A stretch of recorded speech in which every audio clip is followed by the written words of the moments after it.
नमस्कार, स्वागत है आपका खास खबर में और मैं हूं आपके साथ सपना दीपक बत्तेशिया। बुलेटिन का आगाज करेंगे। हरियाणा चुनाव का बिगुल बज चुका है। राज्य में 5 अक्टूबर को मतदान होना है, जबकि 8 अक्टूबर को नतीजों की घोषणा की जाएगी। हरियाणा में इस वक्त भाजपा की सरकार है। चुनाव तारीखों का ऐलान के बाद सभी पार्टियों ने कमर कस ली है। हरियाणा चुनाव के लिए नामांकन का दौर भी अब खत्म हो चुका है और इसी के साथ साथ 90 विधानसभा सीटों के लिए 1715 उम्मीदवारों ने नामांकन भी भरा है।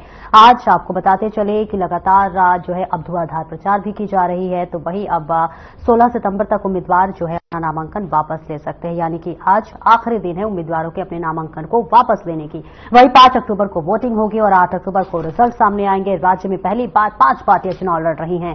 कांग्रेस, भाजपा, जननायक जनता पार्टी, इनेलो यानी आईएनएलसी और आम आदमी पार्टी शामिल है। इसमें जेजेपी, आजाद समाज पार्टी और बहुजन समाज पार्टी के साथ गठबंधन चुनाव लड़ रही है। वही कांग्रेस ने इंडिया अलायंस के तहत एक सीट सीपीआईएम को दी है। तो वही इस चुनाव के बड़े चेहरों में रेसलर विनेश फोगाट, कबड्डी टीम के पूर्व कप्तान दीपक हुड्डा, देश की सबसे अमीर महिला सावित्री जिंदल, केंद्रीय राज्य मंत्री राव इंद्रजीत सिंह की बेटी आरती राव, पूर्व सीएम चौधरी भजन लाल के बड़े बेटे चंद्रमोहन और पोता भव्य विश्नोई, पूर्व मुख्यमंत्री बंसीलाल के पोते अनिरुद्ध चौधरी और पोती श्रुति चौधरी, रेवाड़ी से लालू यादव के दामाद चिरंजीव राव, नूह हिंसा के आरोपी अमावन खान, मुख्यमंत्री नायब सैनी, पूर्व मुख्यमंत्री भूपेंद्र सिंह हुड्डा, पूर्व गृह मंत्री अनिल विज, पूर्व डेप्यूटी सीएम दुष्यंत चौटाला शामिल है। अगर भाजपा की बात करें तो पार्टी ने हरियाणा विधानसभा चुनाव के लिए आपको बता दें स्टार प्रचारकों की सूची भी जारी कर दी है, जिसमें प्रधानमंत्री नरेंद्र मोदी, गृहमंत्री अमित शाह, जेपी नड्डा जैसे दिग्गज के नाम शामिल है।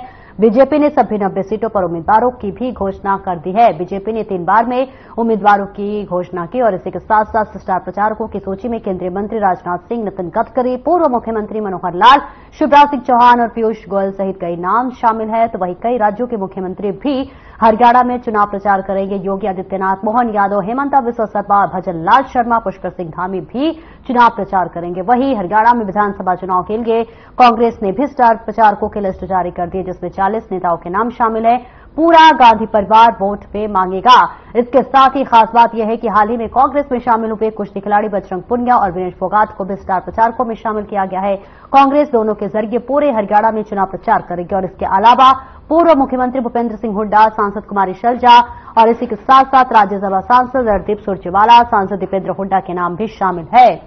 और आपको बता दें एक सीएम और पूर्व सीएम भी हरियाणा में वोट मांगेंगे। कांग्रेस की तरफ से भी तैयारियों के मुताबिक लोकसभा में विपक्ष के नेता राहुल गांधी, प्रियंका गांधी, कांग्रेस अध्यक्ष मल्लिकार्जुन खड़गे रोहतक, हिसार, करनाल, अंबाला और गुरुग्राम लोकसभा क्षेत्र में रैलियां करेंगे। हर नेता की 3 से 4 रैलियां होंगी। बड़े नेताओं की रैलियां वहां ज्यादा होंगी जहां कांग्रेस की स्थिति कमजोर है और स्टार प्रचारकों की डिमांड ज्यादा है। तो भैया हरियाणा के पूर्व गृह स्वास्थ्य मंत्री और अनिल विज ने सीएम पद को लेकर दावेदारी पेश कर दी है। जी, इसको लेकर बीजेपी और विपक्ष के नेताओं की प्रतिक्रिया भी सामने आ रही है। इसी कड़ी में हरियाणा कांग्रेस के सोशल मीडिया अकाउंट ट्विटर से केंद्रीय मंत्री धर्मेंद्र प्रधान का वीडियो शेयर कर बीजेपी पर निशाना साधा गया है। पोस्ट में लिखा है, धर्मेंद्र प्रधान कह रहे हैं कि बीजेपी के मुख्यमंत्री प्रत्याशी नायब सिंह सैनी हैं, लेकिन उधर अंबाला में अनिल विज कह रहे हैं कि वो भी दावेदार है। राव इंद्रजीत कह रहे हैं कि मेरा भी नंबर लग सकता है।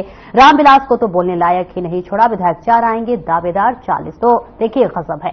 दरअसल बीजेपी की तरफ से हरियाणा चुनाव प्रभारी बनाए गए केंद्रीय मंत्री धर्मेंद्र प्रधान से अनिल विज के बयान को लेकर सवाल किया गया तो उन्होंने कहा कि पार्टी का कार्यकर्ता होने के नाते विज ने ऐसा कहा होगा, लेकिन नायब सिंह सैनी ही सीएम पद का चेहरा है। बीजेपी हरियाणा में नायब सिंह सैनी के ही नेतृत्व में चुनाव लड़ रही है, जो जीत की हैट्रिक भी लगाएगी। वहीं धर्मेंद्र प्रधान कह रहे हैं कि भाजपा के सीएम प्रत्याशी नायब सिंह सैनी है, लेकिन उधर अंबाला में अनिल विज कह रहे हैं कि वो भी दावेदार है। राव इंद्रजीत भी कह रहे हैं कि मेरा भी नंबर लग सकता है। रामविलास जी को तो बोलने लायक ही नहीं छोड़ा।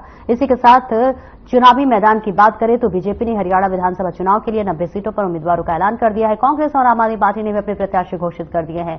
इन तीनों दलों के अलावा इनेलो और जेजेपी भी चुनाव में ताल ठोक सकती है। इनेलो का जहां बसपा से गठबंधन है तो वहीं जेजेपी ने आजाद समाज पार्टी के साथ गठबंधन किया। हालांकि अब देखना यह होगा कि जीत का सेहरा किसके सिर पर बंधेगा, लेकिन इस बीच चुनावी बिगुल बज चुका है। इसी के साथ साथ अब चुनाव अंतिम चरम पर है और इसी के साथ साथ सभी पार्टियों के स्टार प्रचारक अब रैलियां भी शुरू कर दी। और देखिए प्रधानमंत्री नरेंद्र मोदी ने भी अब चुनावी हुंकार भर दी है। एक साथ एक दिन में जम्मू कश्मीर और हरियाणा में 2 रैलियां उन्होंने की और इसी के साथ साथ अब जो राष्ट्रीय चेहरा है और अब वो राज्यों में उतरता हुआ नजर आ रहा है। तो वही कांग्रेस की तरफ से भी राष्ट्रीय चेहरों में जो है स्टार प्रचारकों में शामिल किया गया और अब वो भी चुनावी हुंकार भरने की पूरी तैयारी कर चुके हैं।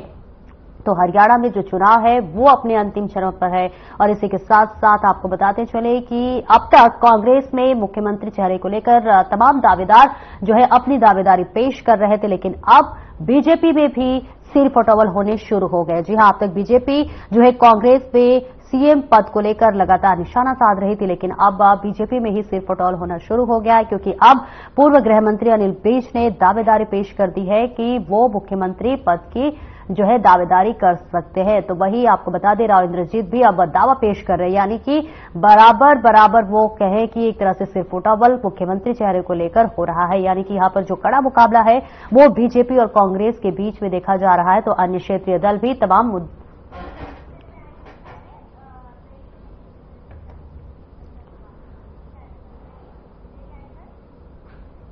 तो हरियाणा में चुनावी बिगुल जो है वो अपने अंतिम चरण पर है और इसी पे बात करेंगे, लेकिन उससे पहले एक छोटा सा ब्रेक लेंगे, जल्द लौटते हैं।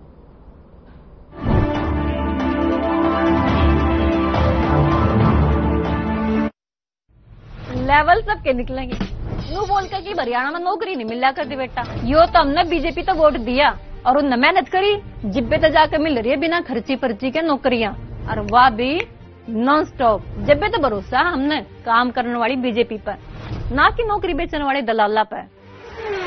नॉन स्टॉप विकास, बीजेपी पर विश्वास।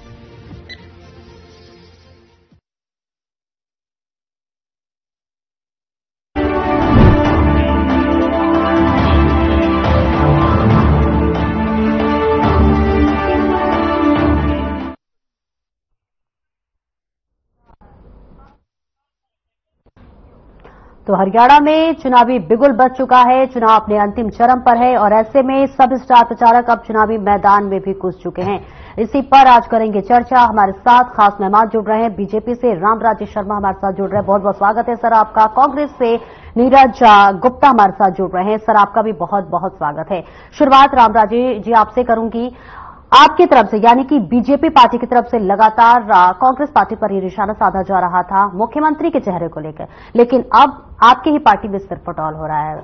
अनिल विज कह रहे हैं कि वो दावेदारी पेश कर रहे हैं, राव इंद्रजीत भी कह रहे हैं वो भी दावेदारी पेश कर रहे हैं। तो ऐसे में जो ये सिर पटौल का लगातार कांग्रेस पर आरोप लगाया जा रहा, अब तो आप में भी जो है सिर पटौल होने शुरू हो गए हैं। देखो जी, मैं आपको बताना चाहूंगा, हमारा संगठन विश्व में सबसे बड़ा संगठन है, सबसे बड़ी पार्टी हमारी और बड़ा परिवार है, तो इसमें दावेदारी पेश करना कोई बुरी बात नहीं है। लेकिन इनकी तरह हमारे लठम लचा नहीं होते, जैसे इनके वो शैलजा बहन जी चिल्ला रही थी और मैं महिला हूँ, दलित की बेटी हूँ, मैं चुनाव लड़ना चाह रही हूँ, लेकिन मेरी आवाज को दबाया जा रहा है। उन्होंने प्रेस के माध्यम से, मीडिया के माध्यम से उन्होंने बहुत चाहा और वो एमएलए का चुनाव लड़ना चाह रही थी। उनके फादर भी केंद्र में मंत्री रहे हैं, वो भी मंत्री रही हैं, चार पांच बार सांसद रही हैं, हरियाणा में मंत्री रही हैं और सबसे वरिष्ठ नेता हैं। एक दलित की बेटी के साथ में जो पार्टी की वरिष्ठतम नेता है, उनके साथ में ऐसा इनके यहाँ जो किया जा रहा है, अपना आप में एससी-बीसी समाज में भारी रोष है और महिलाओं में भारी रोष है। और जिस तरह से हमारे यहाँ भी एक दलित के बेटा ने इच्छा जाहिर करी थी, जो एमपी राज्यसभा बड़ी अहम पोस्ट होती है, एमपी राज्यसभा सांसद हमारी एपी पवार जी, तो पार्टी ने उनकी इच्छाओं का सम्मान किया और आज वो हमारे एमएलए टिकट के कैंडिडेट हैं इतराना से।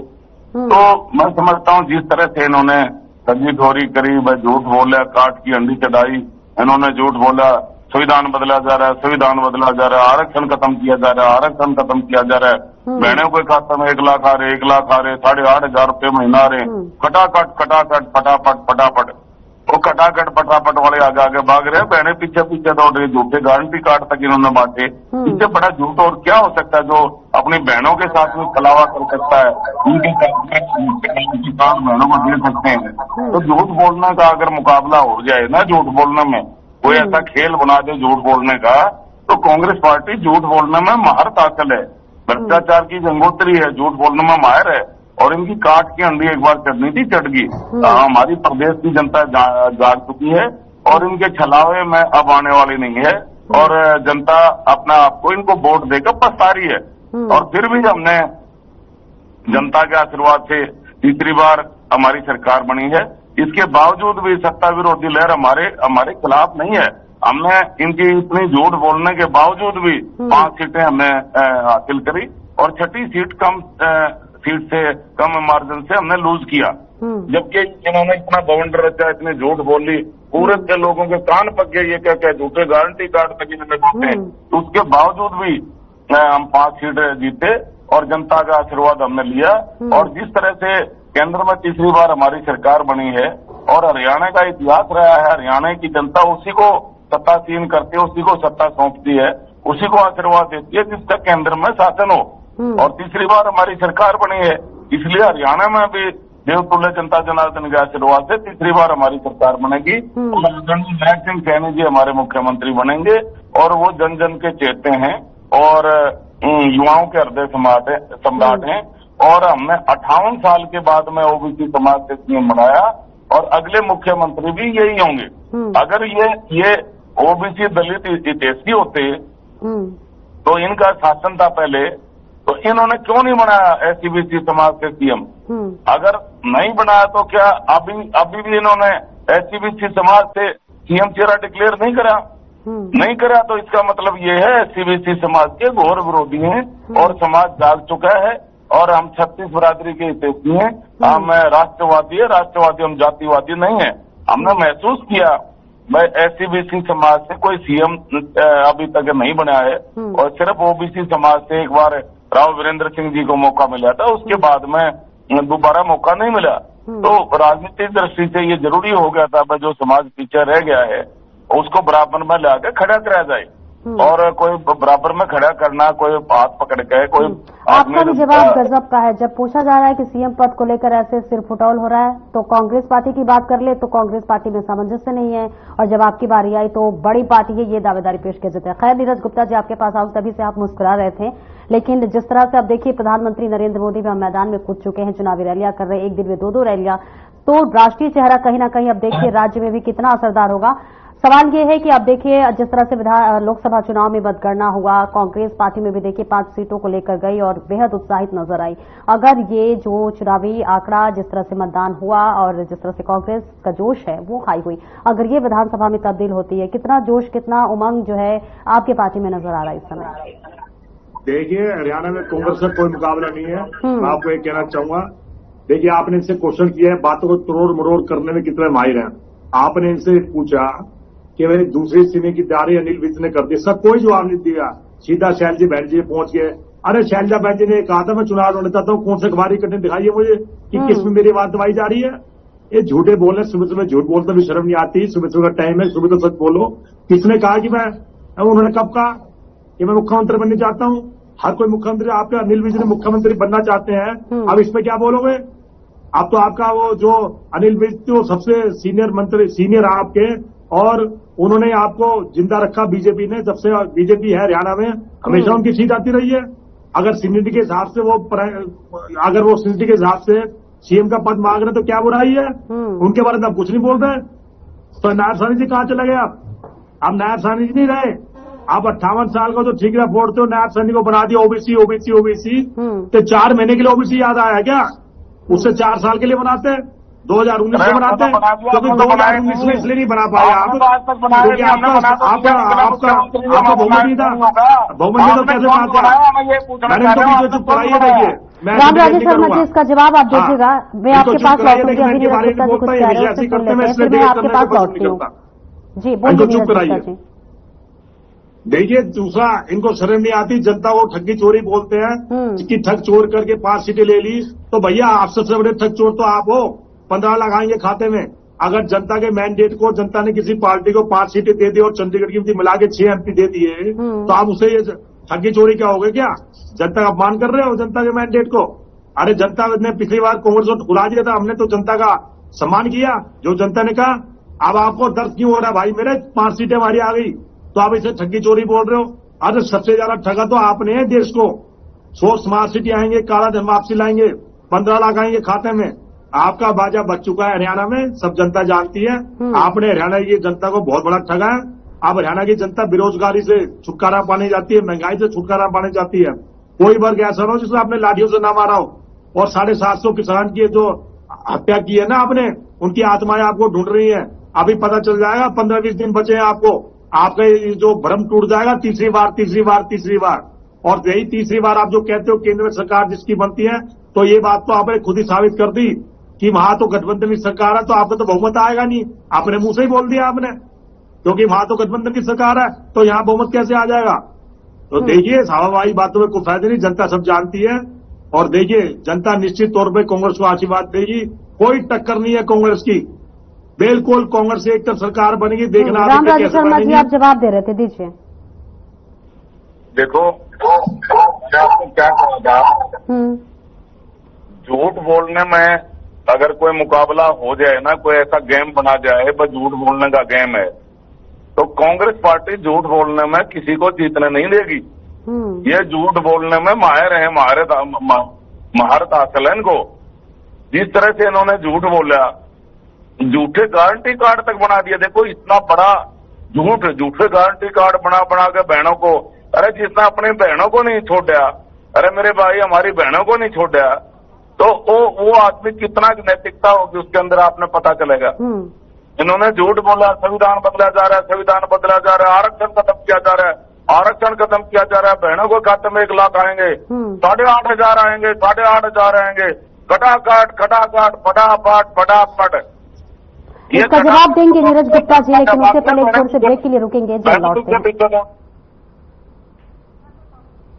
तो बताते चले कि जिस तरह से अब चुनावी बिगुल बज चुका है, अपने अंतिम चरण पर है, और चर्चा की भी हम लगातार कर रहे थे, और इसी के साथ चर्चा भी जो है अभी तक जारी है। फिलहाल लेंगे एक छोटा सा ब्रेक, जल्द लौटते हैं।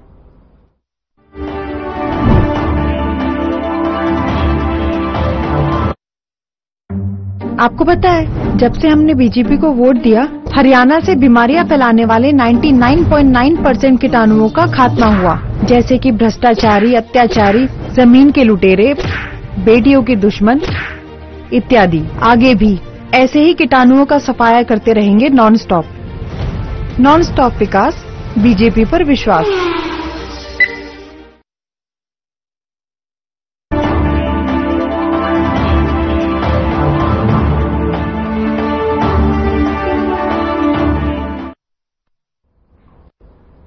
और ब्रेक के बाद एक बार फिर से स्वागत है आपका। चर्चा के जो सिलसिला है उसको हम आगे बढ़ाते हैं, और नीरज गुप्ता जी, आप जवाब दे रहे थे कि जिस तरह से रामराजू शर्मा जी ने तमाम बातों का जिक्र किया, और जो है कहा कि अगर कोई झूठ बोलने का एक तरह से कहे तो मुकाबला कांग्रेस से कोई नहीं कर सकता। जवाब दीजिए। आदमी जनता के मैंडेट को सम्मान नहीं रखता, उसको जनता सबक सिखा देगी, क्योंकि जनता के मैंडेट को ठगी चोरी बोलते हैं, जनता सब देख रही है। मलन के हिसाब से दूसरे को सीटें मिले तो धक्की चोरी, तो इनको मिली तो उनको क्या बोलेंगे, उनको तो सबसे बड़ी डकैती बोलेंगे। इनसे तो झूठ बोलने में कोई माहिर नहीं है।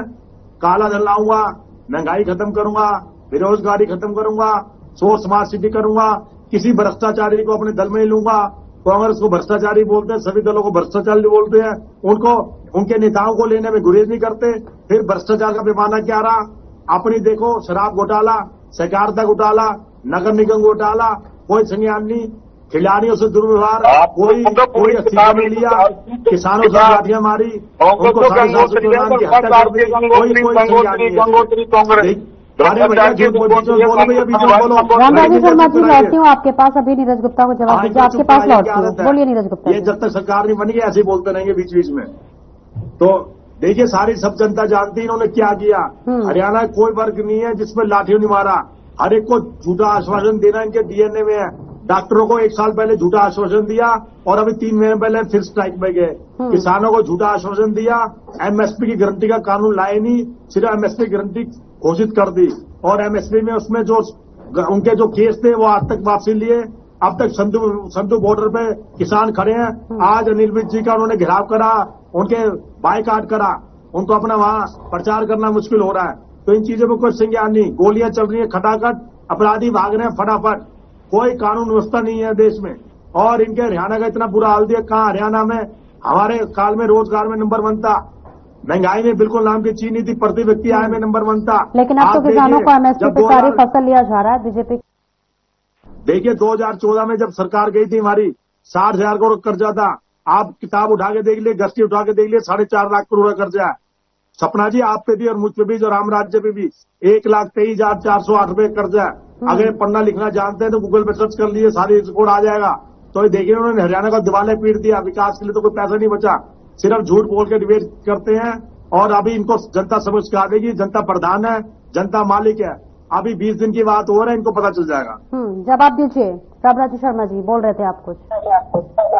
ऐसा है जनता को, चलो मान तो लगे जनता को, पहले तो जनता को राक्षस कहते थे, राक्षस। इनके राष्ट्रीय महामंत्री देवतुल्य जनता जनार्दन को राक्षस कहते हैं और ये कहते हैं कि बीजेपी का वोटर राक्षस है, राक्षस है।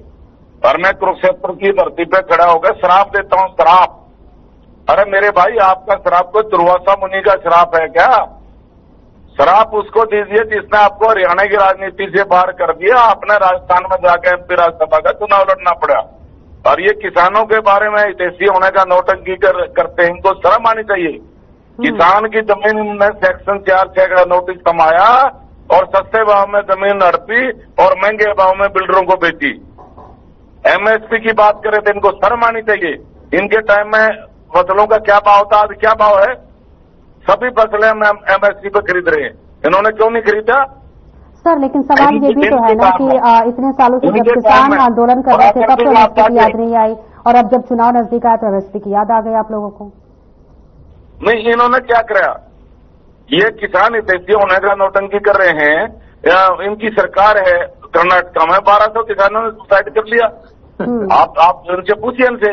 और दूसरा, ये किसान हितैषी होने का नौटंकी करे, 1-2 रुपए के टैग प्राकृतिक आपदा में इनके टाइम आते थे।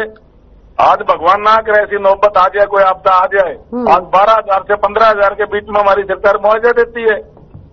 और जिस तरह से इन्होंने ठगा किसानों को, 4(6) का नोटिस थमाया और सस्ते भाव में जमीन हटती, उसको डरा धमका के महंगे भाव में बिल्डरों को बेच दी। दूसरा, मैं आपको बताना चाहूंगा, नौकरियां का जो सबसे अहम रोजगार होता है ना, वो होता है नौकरी का जो अहम मुद्दा। एक छोटी सी टिप्पणी नीरज गुप्ता जी आपसे ले लेती हूँ क्योंकि समय का भी बहुत है। नीरज गुप्ता जी, परिवार का रोजी रोटी चलता है। हमने जो राक्षस की बात कर रहे थे, इनके सीएम पे बैठे मनोज खट्टर जी ने क्या बोला था कि भी आपकी फरसे से गर्दन उड़ा दूंगा, तब उनकी भाषा कहाँ गई? आज सरेआम जो धमकी दे रहे हैं कि फरसे से गर्दन उड़ा दूंगा, उनके खिलाफ केस क्यों नहीं दर्ज किया? इस पे कुछ नहीं बोला इन्होंने।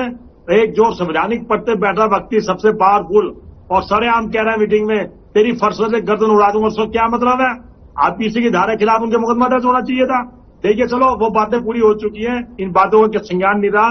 निश्चित तौर पे कांग्रेस सरकार बनेगी, जनता जनार्दन सब जानती है, और जनता निश्चित तौर पे कांग्रेस का आशीर्वाद देगी। तीसरी बार कांग्रेस सरकार बनेगी 100%। बिल्कुल, जनता ही जनार्दन होती है और जनता ही ये फैसला लेती है। आप दोनों का बहुत बहुत शुक्रिया ऐसा खास बातचीत में जुड़ने के लिए। तो देखिए, चुनावी जो चरम पर है और ऐसे में जनता किसको अपने वोट से छोड़ देगी ये तो 8 अक्टूबर को पता चलेगा। लेकिन फिलहाल सीएम फेस को भी लेकर अब जिस तरह से कांग्रेस में अभी नाम घोषित नहीं हुआ, तो अब बीजेपी में भी सिरफटौल होने शुरू हो गए हैं। कौन होगा मुख्यमंत्री हरियाणा का, ये तो वक्त बताएगा और 8 अक्टूबर को ये जो पर्दा है वो भी साफ हो जाएगा। फिलहाल इस चर्चा में इतना ही, मिलेंगे फिर कल ठीक 11 बजे। दीजिए इजाजत, नमस्कार।